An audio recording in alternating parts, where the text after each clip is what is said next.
ಆ ಕಡೆ ಹಿಂದ್ಗಡೆ ಅವ್ರದ್ದು ಅಂಗಡಿ ಹಿಂಗೆ ಬಂದಿದೆ, ಯಾರು ಹರೀಶಂದು. ಹಿಂದ್ಗಡೆ ಕಬ್ಬಣದ ಗೇಟ್ ಓಪನ್ ಮಾಡಿ, ರೋಲಿಂಗ್ ಶಟರ್ ಓಪನ್ ಮಾಡಿ, ಆ ಕಡೆಯಿಂದ ಬಂದು ಹರೀಶಂದು ಕ್ಯಾಶ್ ಒಂದು 5 ಲಕ್ಷ ಕದ್ದು ಅದನ್ನು ತಗೊಂಡು ಹೋಗಿದ್ದಾರೆ. ಅದನ್ನು ತಗೊಂಡು ಅಲ್ಲಿಂದ ಈ ಕಡೆ ಬಂದು ಇಲ್ಲಿ ತೂತ ಮಾಡಿದ್ದಾನೆ ಗೋಡೆನ. ಇಲ್ಲಿ ಹಿಂದ್ಗಡೆ ರೂಮ್ ಇದೆ,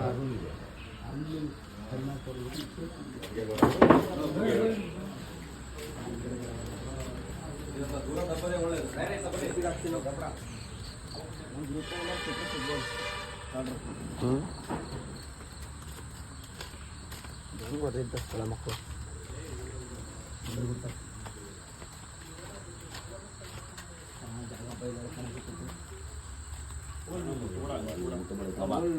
ಹೋಗಿದ್ದಾರೆ, ಮಾಜಿನ ಮಾಡಕ್ಕೆ ಹೋಗಿದ್ದಾರೆ ಒಳಗೆ. ಕೈ ಗೊತ್ತಾಗಿದ್ದು ಅದು ಟವಲ್ ಹಾಕಿದ್ದಾರೆ ಐಡಿಗಾರು. ಅವ್ರು ಏನು ಮುಟ್ದಾಗ ಮಾಡಿ ಏನು ಕೆಲಸ ಬಿಡ್ಕೊಳ್ಳೋದು